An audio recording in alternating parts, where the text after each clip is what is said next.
shaklahum uba chambeyo.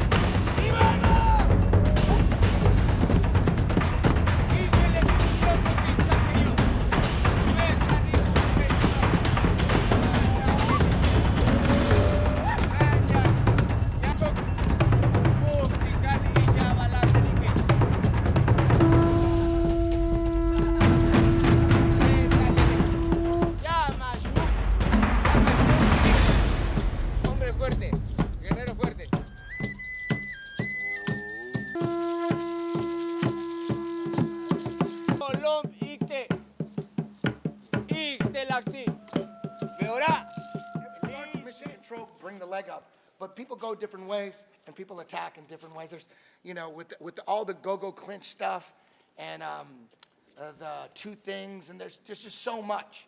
There's so much going on, and when you're trying to learn it, you might get hit with, you know, different variations of the rubber guard and maybe not grasp one and kind of just give up on it.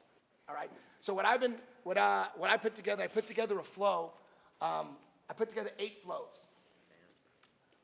That are they're just permanent. Might have some little tweaks. We might alter them here and there and do variations, but it's the main. Jiu-Jitsu is a bunch of stuff. She needs both frames. So my hip is constantly just smashing this frame at the wrist just to kill that frame. So however you pass, getting to flat mode immediately, like if you flip over, you got to just go boom right here and it's secure the pass. Bollinger break. That's the best one. I mean, arm crush is huge. You put arm crush and Bollinger break, you just put 10,000 reps into those two. That's all you really need. There's a bunch of other, you know, boogie break, that's a great one. X break, that's a great one. There's 10 different ways to get that arm out. But in my opinion, if I was gonna leave you one, that Bollinger break, that's the best one.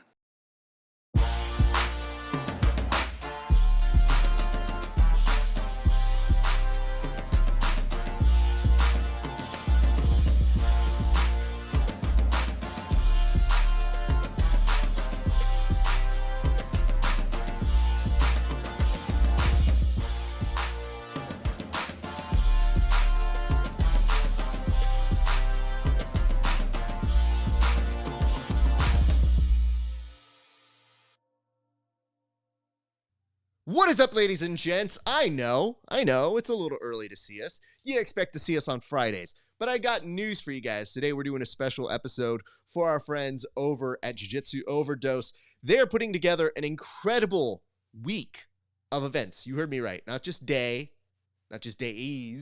multiple days worth of entertainment, and that felt like a good enough reason for us here at the show to go ahead and talk about our friends over at Jiu Jitsu Overdose. And joining me today, longtime friend of the show, you know him, you love him, at least I hope you do, our good friend, Tim Freeman. Tim, how are you doing today, good sir? Hey, Raph, I'm doing fantastic.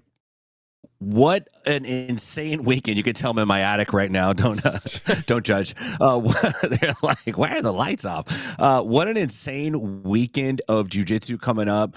And something like this, just from watching the intro, something like this can only come from Eddie Bravo. The cut to the seminar where he's talking about this move and that move, he's saying as if you should know that and it's been around 1,000 years. He's so deep into what he's doing with jiu-jitsu and with no-gi jiu-jitsu and jiu-jitsu overdose. Only he could bring us something like this. I can't wait. It's going to be a great night, and it's kicking off on a Thursday night, man. That's rad. Does that feel weird to you? Does it feel odd to be doing this on a Thursday? A little bit. Thursday's like the night where you get everything together for Friday. You know, that's the night when you're getting your prep in and you're like, okay, Friday's the day. We're going to do the show. We're going to do this. We're going to do that. No, Eddie slipped one in early, man. Thursday night jiu-jitsu. It's last 2 weeks we've had it on Thursday night, actually. So maybe it's a trend. gotten used to it a little bit, and just so you guys know, Kevin Sherrill, unavailable to do today's show. Unfortunately, he does have to teach, but he is with us in spirit. And shout out to our friends over at the Daily Stack who said, we live. Yes, we very much are. And the show for Jiu Jitsu Overdose will actually kick off today at 3 p.m. Best Coast time, 6 p.m. Eastern. And I think Isaac was telling me that Jiu Jitsu just doesn't adhere to time zones. Listen, I'm Mexican, and I should know this, and I do not. So they, in theory, are a place with lawless time. It's hard to say. Yeah, I wouldn't expect it to run perfectly on time. In my experience, it may be a little late, but it will be well worth the wait. I would agree to that. And today we're doing things a little bit different. So obviously we're talking about Jiu Jitsu Overdose, and there are a few emerging themes that we did want to talk about, but I thought it would actually be best to try and get people into the idea of what they're seeing. So normally we do a board. Today we're doing it a little bit different because you might want to know what you're in for today's programming. So we're going to start with this. We're going to start with today's programming, and then we're just going to lightly preview what you can expect from the rest of the week. But what you saw a little bit earlier in that pre-package was Eddie was doing a seminar. That's not all they're doing. They have a multiple group of seminars that are happening. I believe Gio's doing a seminar. I believe Jean-Jacques is out there. So I think that's a whole series of seminars that they're doing, or that they might have done yesterday or earlier today. But the rest of the week is going to include one event per day. Today is a qualifiers day, and we're going to show you who is involved in the qualifiers. Now, you may not know these people, but that's the whole reason that we do the qualifiers. They're out there to actually show some of the best talent in Mexico and give you a slight idea. But tomorrow, on Friday, they'll be doing a Medusa event. Then there's going to be EBI on Saturday. And of course, we'll see a conclusion with Combat Jiu-Jitsu. So Tim, given all of those informations, all of those things that you were told, what is it that you expect from this insane weekend, sir? I expect, and those names you mentioned, fantastic, in terms of the events. And if you look at the card, and we're going to see the qualifiers tonight, a lot of guys on these cards were qualifiers at one time. So you're going to be seeing a fresh new batch of jiu-jitsu stars out of Mexico, many of who we may not have seen yet. So I'm super excited to see that. On top of that, Medusa's coming up tomorrow. It's going to be a fantastic event. And Saturday, we get to see young Jet Thompson in EBI, and I am super looking forward to seeing how he does. And then Sunday, we got the championships. Nate Orchard's in one of those brackets, man. I love watching Nate Orchard slap people. I love his martial arts style. I can't wait to watch it. So I'm expecting fireworks. I think everyone's going to bring it. These marquee jiu-jitsu stuff now, like these athletes are starting to pay attention, and you're starting to see the same names show up on a lot of these events. I think they're going to bring it. You bring up some good points, and I do have a note here. So we actually have a crew that is down at EBI Combat Jiu-Jitsu headquarters. So for Jiu-Jitsu Overdose, we will have some interviews a little bit later throughout the week. So you guys kind of want to stay on your toes because there may be extra episodes this week that you were not expecting. So we will try to do a pre-show throughout the rest of the week so we can give you guys the best of what's happening out in Mexico, along with maybe some interviews from some of the athletes that you are seeing out there. So stay tuned for that. But I actually thought it would be a good exercise to maybe show you guys what we're looking at in the bracket for today. So without any further ado, check this out. All right, so this is the bracket that we have going on. Now, I want you to be very, very clear about the difference between the brackets because you might just see one. This is sometimes like a magic eye where you got to stare at it a little bit and you're like, oh my God, Waldo was there the whole time. Didn't even know. For this one, there's actually two brackets here. There is a lightweight champion and a welterweight champion. Now, it is my understanding that the lightweight championship, whoever wins today, will be going over to CJJ on Sunday, and that the welterweight champion is going to EBI on Saturday. I could be wrong. However, I just want to make sure that we're clear that this is two separate brackets, not one. Very easy to confuse the two. But nonetheless, Tim, in looking at this, just be honest. How many of these people do you know? Man, I feel like I don't know any of these guys, man. And you would I think that's feel a like bad maybe I've thing. seen a couple of them, but no. They may look familiar to you, but I actually think that is one of the pros of the event, is that when we see this talent, this is local talent out there in Cancun, Mexico. So you're seeing a lot more of the Mexican talent. And I like the fact that you've seen the UFC do this with China, and you've seen them do it in different regions where they say like, hey, maybe we don't see enough of you guys. Why don't we put a hub out in that area and get your talent so that they can be displayed on these cards? Because a long time ago, and I don't know if people remember this, the big knock against all of the things for EBI or combat jiu-jitsu is it's be like, oh, I've seen this guy before. Oh, this dude's been on here before. This is cool to get to know a whole different breed of grapplers that I think will be taking us very far in terms of getting to know people. So today, if you'll look at here, we do get some inside knowledge, and this comes from the Daily Stack himself, and it says, Rios is solid. Rolled with him and Carlos. So, normally, Isaac, these are like, we do this anonymously to say anonymous tips about them, but I like the fact Right. that you are giving these things freely and letting them know who you are. And it says, last night, super solid guys, some favorites. Listen, I love hearing that because, again, it's an educational experience for a lot of us. So you guys are hearing it first. You've already seen that Rios is going to be somebody. I mean, that's the reason why he looks like he's number one seeded over on this side. And then hearing a little bit about Carlos helps us to understand, like, the number one seeds will likely be the people to look for, but everybody else here, I can tell you this. I don't know how many people know these individuals, so it's a learning exercise for all of us. So I would say this, Tim. Take out Mauricio Rios and take out Carlos Calval, and I'll ask you, just take a blind pick. Let's see how good we are at just blind picking two people. Because the reason I asked you if you recognize these people is that you've been doing this as long as I have. We are not new to this game.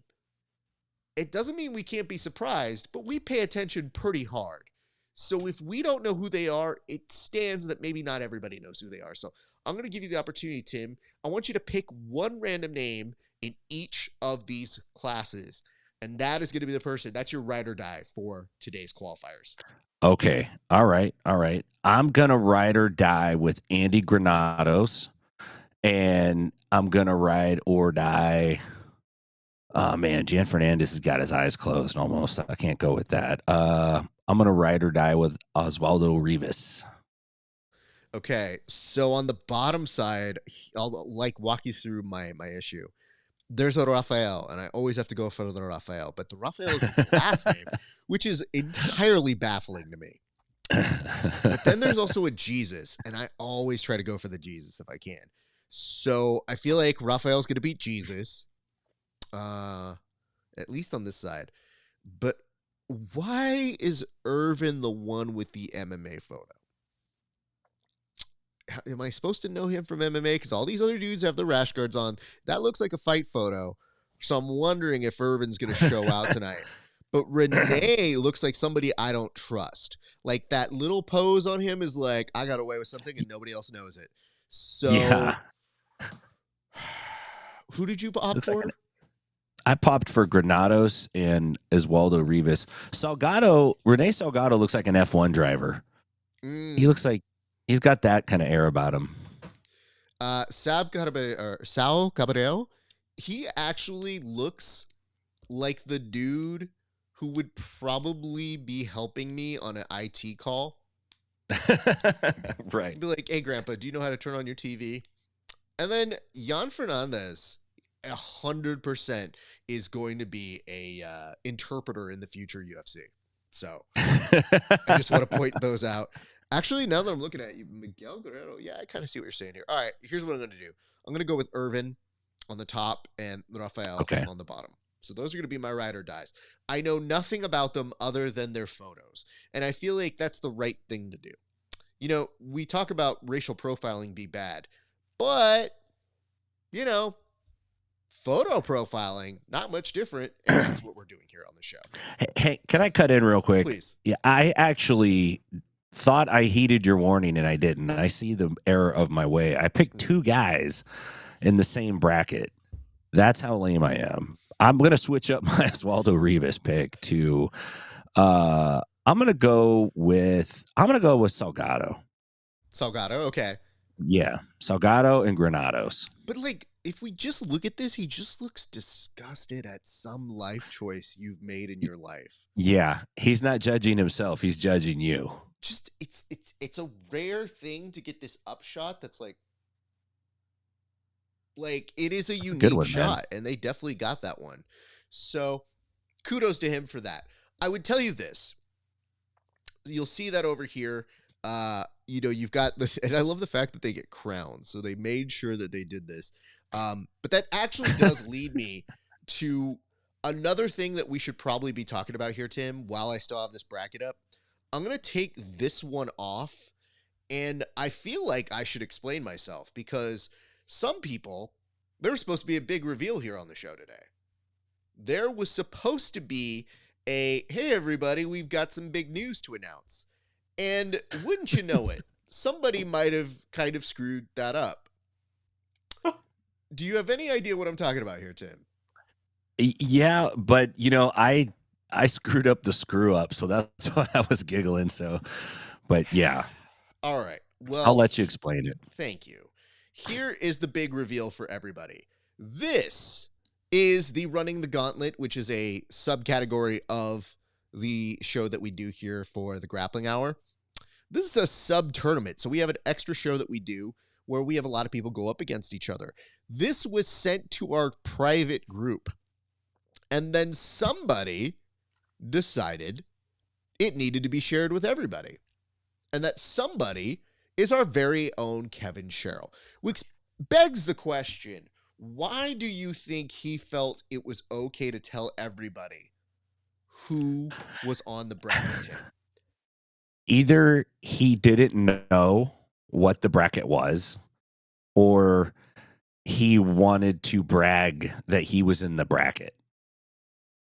That's the only thing I could figure out. Now, on my foul was that when I saw he posted it, I reposted it. Because I was like, oh, support Kevin. Now I'm going to actually have to pay a little closer attention to what he's putting out.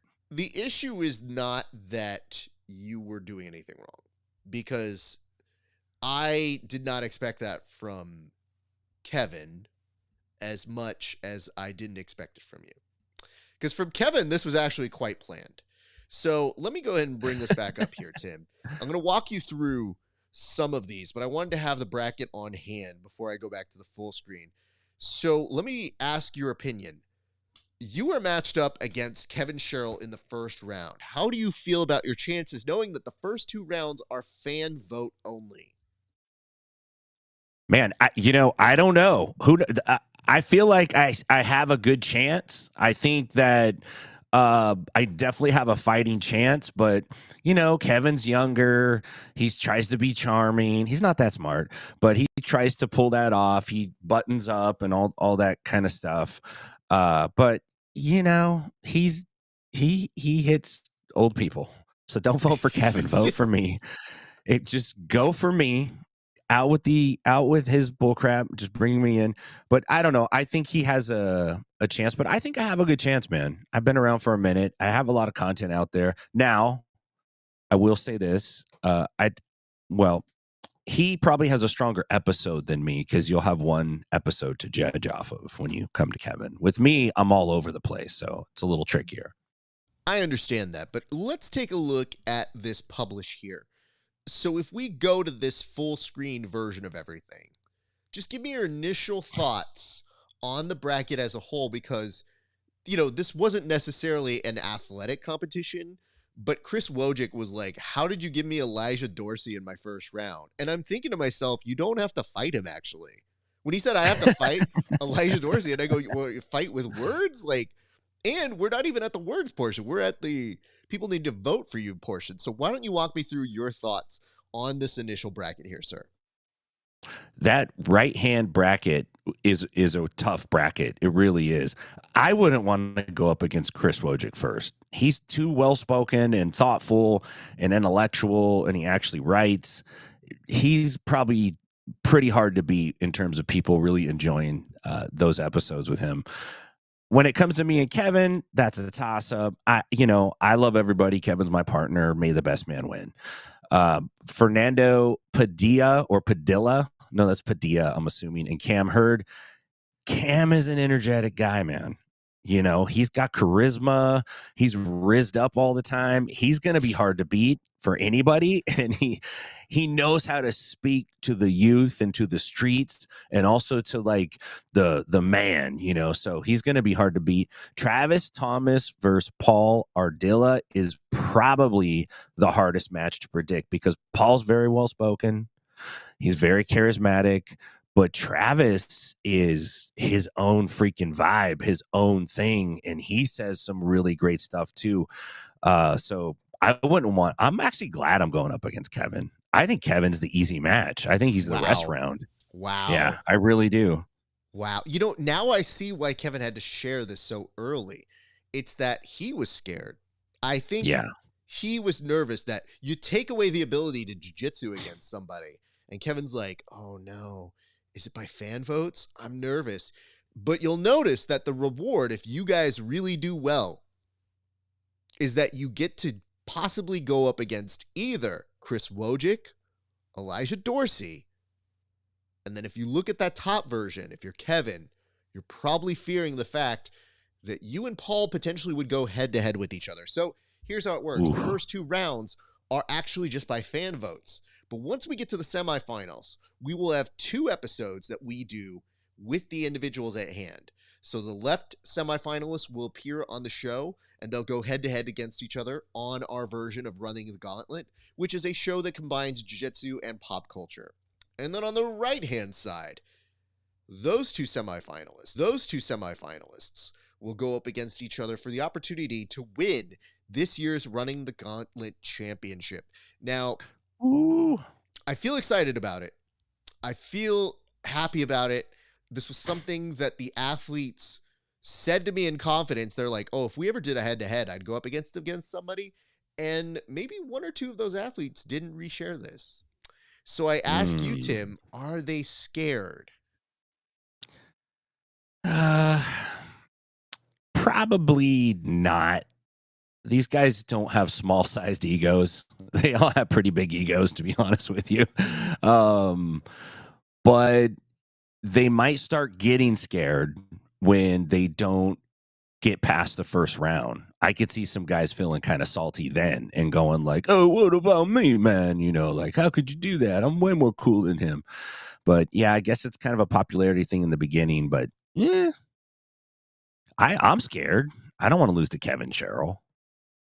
That's not going to be fun. I think the weird part for both of you is the thought of losing is already like not fun, but the thought of losing by something that you can't control probably feels all the worse. Like thinking like, I could stand if I wasn't better at jiu-jitsu than him maybe, but if you're trying to tell me that I would lose to this dude, would I have no recourse for it? I feel like that's a little bit more unfair. Yeah, and on the show, whoever loses is going to be the biggest loser on this show because you're the fantasy champion. Mm-hmm. That person will at least have defeated the other person. Maybe this is the championship between Kevin and I right now. Wow. Intercontinental. I didn't think about that. Yeah. This is the Intercontinental Championship right here. It's not the heavyweight, it's Intercontinental, dude.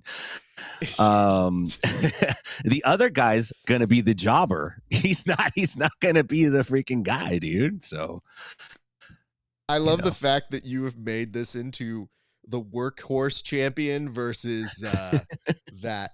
And I just saw here there was a 40-second sub by Rios that just kicked it off. Thank you for the reminder here.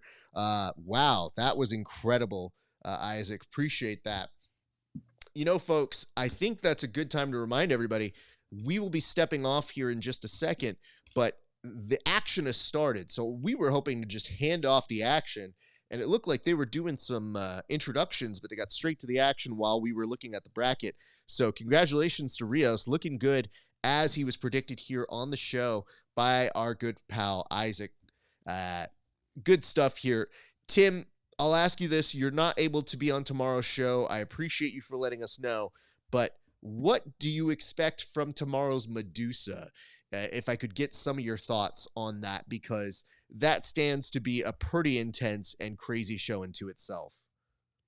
Yeah, the Medusa events have always been really top notch, and I think there's just not a lot of outlets like this or platforms like this for the females right now, and we're starting to see this even from the very first Medusa. So I think it's going to be a banger. There's some names in here that I'm a little familiar with, and there's a few that I'm not, but Medusa's combat jiu-jitsu, so they're going to be throwing strikes. Everybody's better at that now, so you should expect to see a big name emerge off that, and they're going to be the leader of the featherweights at that point, which is pretty dope. So I was trying to get my Stockton instructor Bree Stick in there, but she wasn't able to get in this time. But for sure, she would have taken it home, man. I'm positive. And I'm going to throw a few names at you right now because I know it's hard to piece this together. I haven't seen the bracket for that appear just yet, Tim. But if I were to throw the following names at you, you tell me your first response. So let's just do one-word reactions, okay? Okay. Lauren Sears. Very good. One word. Exceptional. Jade Rebeldo.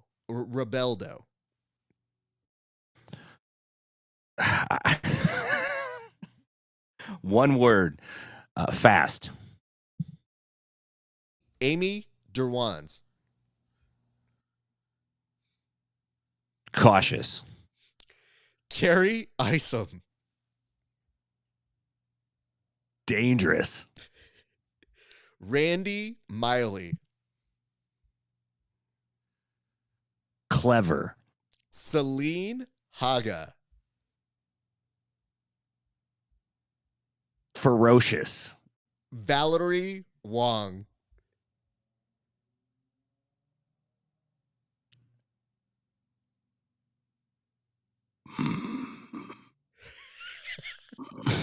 Thinking of this one. It is tenacious. Katie Bochenek. Favorite. Paola Gutierrez.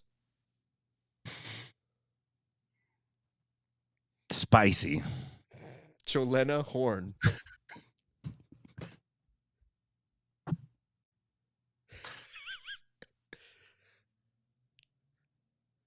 Energetic. Aislinn O'Connell. Irish. Kaya Jackson. Champ. Yasmin Martinez.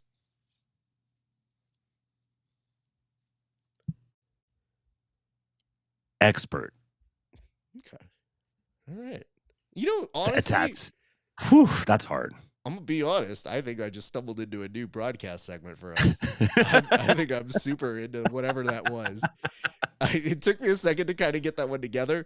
But once we had it, I just thought, there's no going back now, Tim.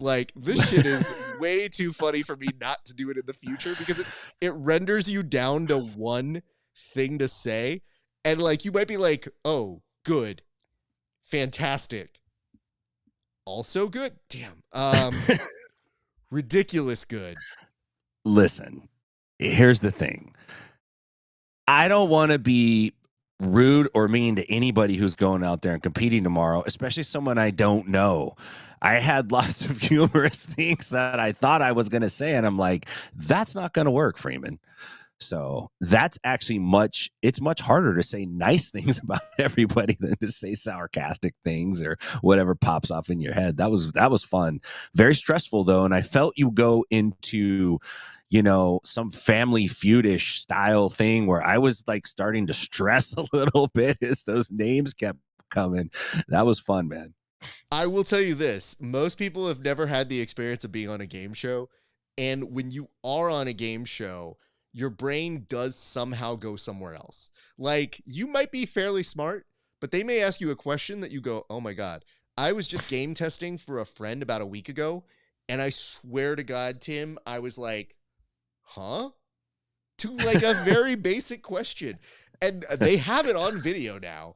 And I thought to myself, like, I know this is all internal and that I'm helping a friend, but if this got out, I don't think it would ruin me. I think people know I'm not smart in that way.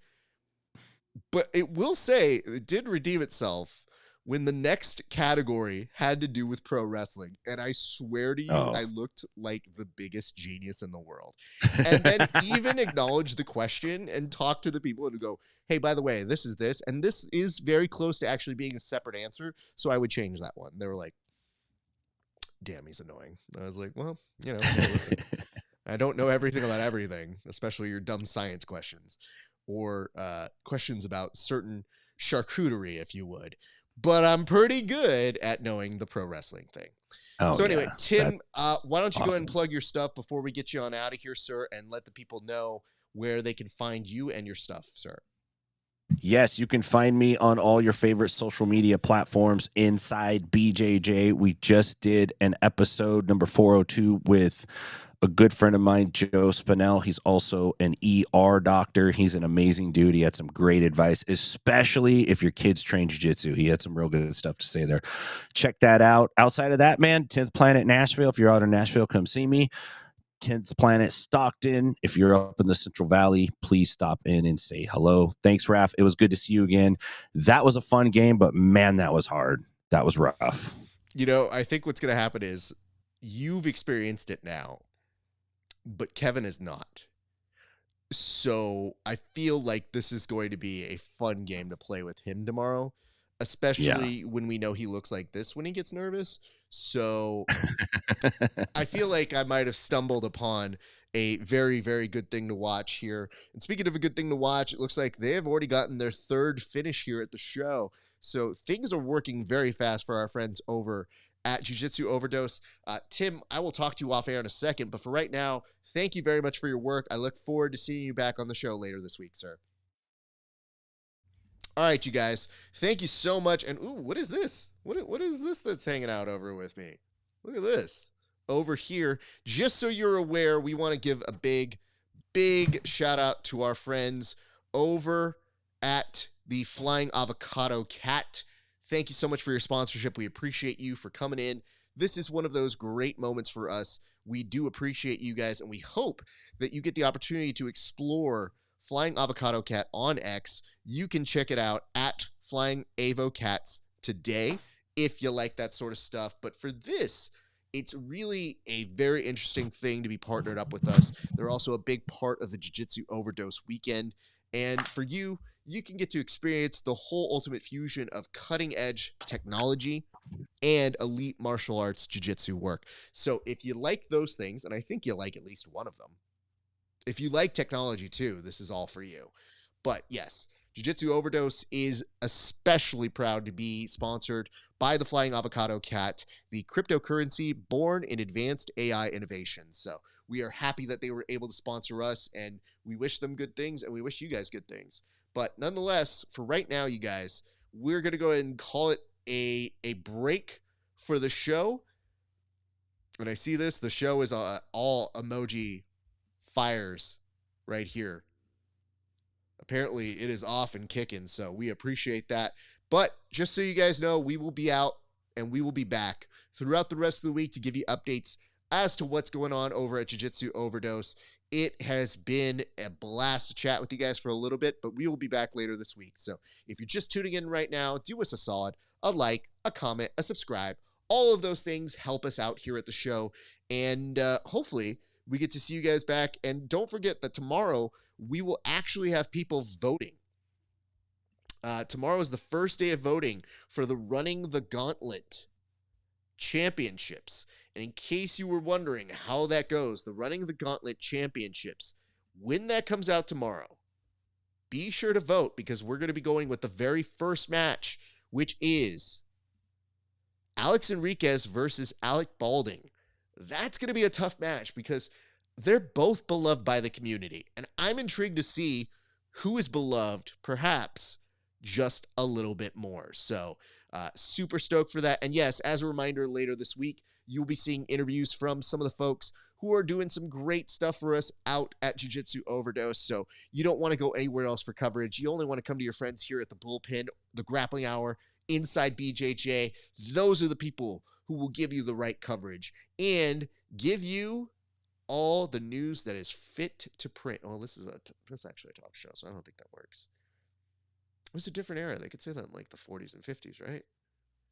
Anyway, nonetheless, thank you guys for watching. It's been a great day for grappling. We'll see you back on the mats.